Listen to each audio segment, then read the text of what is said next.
Welcome to my channel. Jangan lupa di subscribe, like, and share.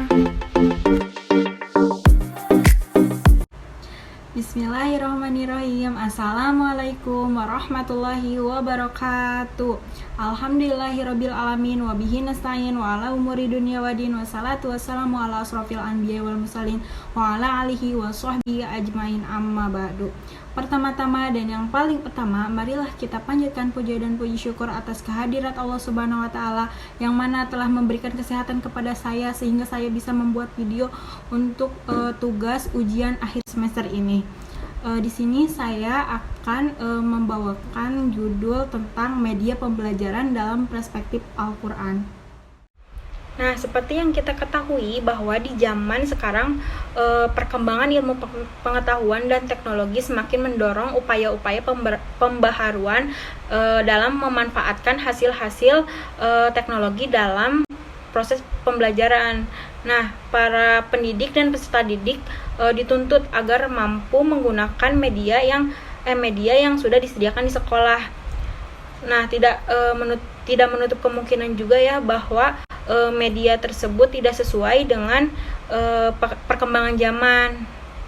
Di dalam proses belajar mengajar juga kehadiran alat dan media itu mempunyai arti cukup penting bagi peserta didik gitu. Terus karena dalam kegiatan tersebut ketidakjelasan bahan yang disampaikan dapat dibantu dengan menghadirkan alat atau media yang sudah disediakan di sekolah tersebut. Nah, sebuah media dalam pembelajaran akan mempengaruhi sampai tidaknya suatu informasi secara lengkap dan tepat sasaran. Nah, serta mempengaruhi hasil dari proses pembelajaran tersebut. Nah, oleh karena itu dapat kita ketahui bahwa media itu bagian yang tidak terpisahkan dalam proses pembelajaran demi tercapainya tujuan pendidikan tersebut. Nah, dalam video ini saya akan membahas mengenai tentang media pembelajaran dalam perspektif Al-Quran, yaitu dalam surat Al-Baqarah ayat 31 dan surat Al-Alaq ayat 3-4.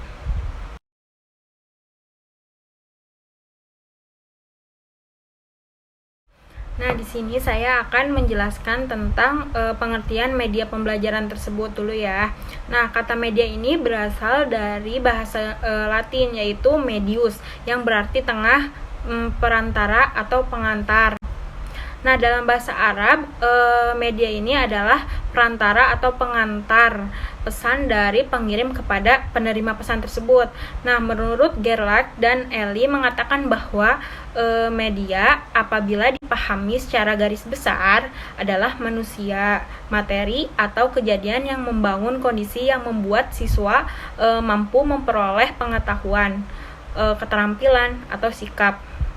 Nah, dalam pengertian ini guru dan buku itu lingkungan sekolah merupakan media pembelajaran. Nah, di sini juga ada yang berpendapat yaitu Zaki Darajat menyatakan bahwa media pendidikan atau pembelajaran merupakan suatu benda yang dapat diindrai, khususnya penglihatan dan pendengaran, baik yang terdapat di dalam kelas maupun di luar kelas, yang digunakan sebagai alat bantu penghubung atau media komunikasi. Nah, dalam proses interaksi belajar mengajar ini untuk meningkatkan efektivitas hasil belajar siswa tersebut. Nah, secara lebih khususnya, pengertian media dalam proses belajar mengajar ini cenderung diartikan sebagai alat-alat grafis, fotografis, atau elektronis untuk menangkap, memproses, dan menyusun kembali informasi visual atau verbal.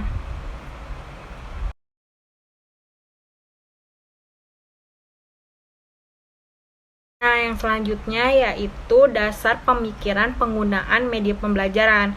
Nah, agar proses belajar mengajar berhasil dengan baik, siswa sebaiknya diajak untuk memanfaatkan semua alat inderanya.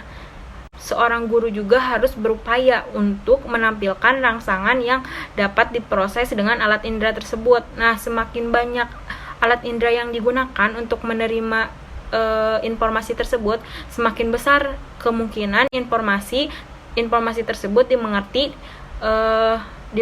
dan dapat dipertahankan dalam ingatannya. Dengan demikian, siswa diharapkan akan dapat menerima dan menyerap dengan mudah pesan-pesan materi yang disajikan oleh guru tersebut gitu. Nah, peserta didik akan lebih mampu memahami pesan yang disampaikan oleh pendidik dengan menggunakan media pembelajaran yang tepat. Nah, media pembelajaran yang digunakan itu sebagai pemicu ingatan peserta didik dalam pembelajaran yang sedang dilakukan. Allah Subhanahu wa Ta'ala dan Rasulullah Shallallahu Alaihi Wasallam adalah sebaik-baik pendidik bagi umat manusia.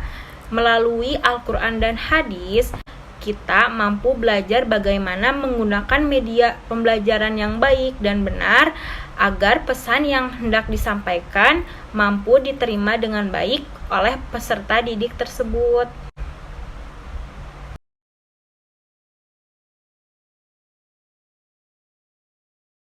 Di sini saya akan membacakan surat Al-Baqarah ayat 31 beserta artinya. A'udzu billahi minasyaitonir rajim. Bismillahirrahmanirrahim. Wa 'allama Adamal asma'a kullaha tsumma 'aradahum 'alal malaikati faqala ambiuni bi asma'i haula'i in kuntum shadiqin. Shadaqallahul azim. Artinya, dan dia ajarkan kepada Adam nama-nama benda semuanya, kemudian dia perlihatkan kepada para malaikat seraya berfirman, sebutkan kepadaku nama semua benda ini jika kamu yang benar.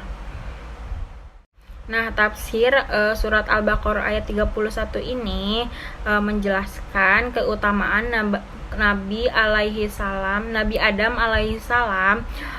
Allah mengajarkan kepadanya nama-nama segala sesuatu, kemudian mempertunjukkan objek-objek tersebut di hadapan para malaikat sembari berfirman kepada mereka, beritahukanlah kepadaku nama-nama semua objek yang ada itu. Nah, jika kalian itu memang berkata benar bahwa kalian lebih pantas untuk dijadikan khalifah di muka bumi ini daripada mereka.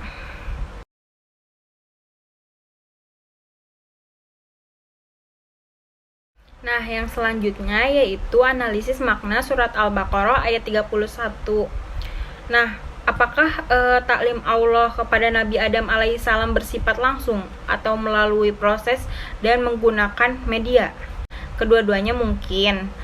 Menurut Dr.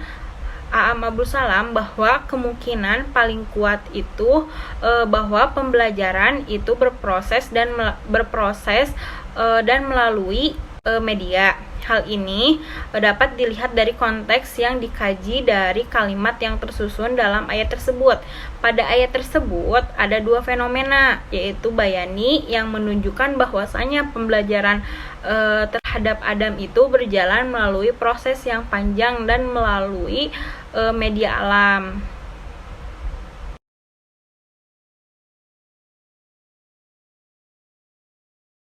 Nah, yang selanjutnya saya akan membacakan surat Al-Alaq ayat 3-4 beserta artinya. A'udzu billahi minasyaitonir rajim. Bismillahirrahmanirrahim. Iqra wa rabbukal akram alladzi 'allama bil qalam. Shadaqallahul azim. Artinya, bacalah dan Tuhanmulah yang maha mulia, yang mengajar atau manusia dengan pena. Nah, dalam surat Al-Alaq ayat 3 sampai 4 ini tidak ada asbabun nuzulnya, namun ada ceritanya dalam hadis sahih bahwa Nabi Muhammad SAW mendatangi Gua Hiro bertujuan untuk beribadah selama beberapa hari. Nah, beliau kembali kepada istrinya Siti Khadijah mengambil beberapa bekal secukupnya, hingga pada suatu hari di dalam Gua Hiro beliau dikejutkan oleh kedatangan malaikat wahyu. Nah, malaikat wahyu berkata kepadanya, "Bacalah." Lalu beliau menjawab, "Saya tidak bisa membaca." Yang kedua kalinya juga dia berkata, "Bacalah." Lalu Nabi Muhammad tidak bisa berkata, menjawabnya, "Saya tidak bisa membaca." Lalu yang ketiga kalinya beliau membacakan surat Al-Alaq dari ayat 1 sampai 5.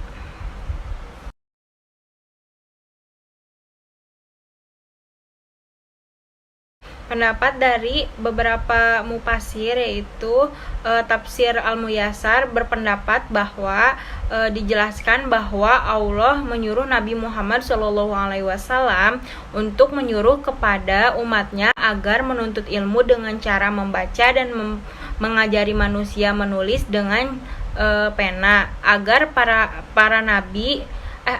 para umat Nabi Muhammad SAW terbebas dari zaman kebodohan.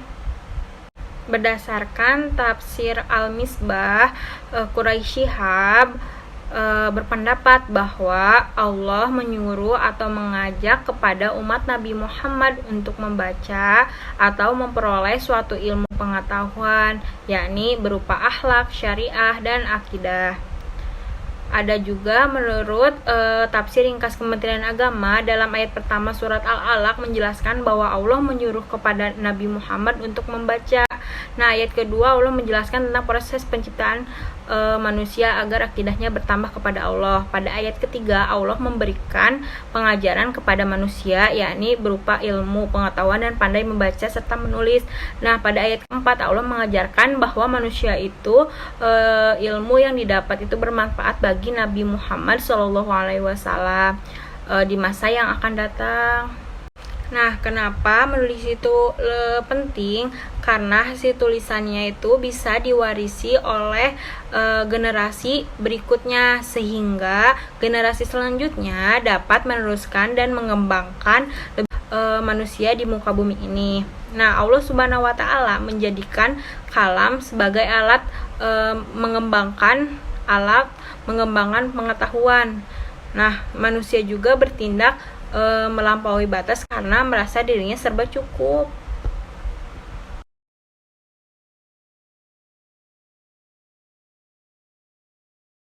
Nah, kesimpulan dari penjelasan yang tadi saya sudah jelasin yaitu menurut Dr. Abu Salam bahwa kemungkinan paling kuat yaitu bahwa pembelajaran itu berproses dan melalui media. Di dalam makna surat Al-Baqarah ayat 31 bahwa konsep taklim memiliki kecenderungan yang dapat diartikan sebagai pendidikan yang menempatkan media serta sarana pembelajarannya sebagai basis pengembangan pembelajaran. Namun perlu digarisbawahi bahwa kesimpulan ini diambil sama sekali tidak untuk mengingkari pengajaran yang dilakukan secara langsung tanpa menggunakan perantara media ataupun sarana seperti halnya ilmu laduni.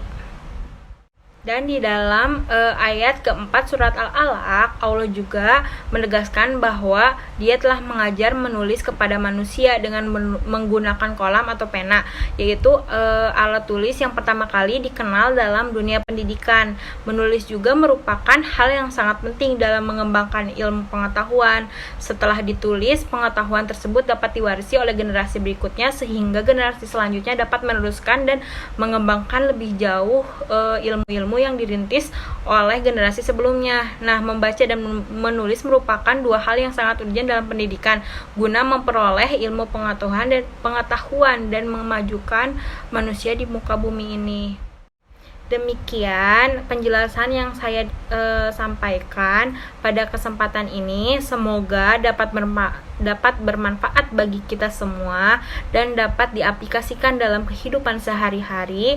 Lebih dan kurangnya mohon dimaafkan. Yang benar datangnya atas bimbingan Allah Subhanahu wa taala yang Maha benar, dan yang salah, hilaf atau keliru itu datangnya dari saya pribadi sebagai manusia biasa yang tidak pernah luput dari dosa, hilaf dan dosa.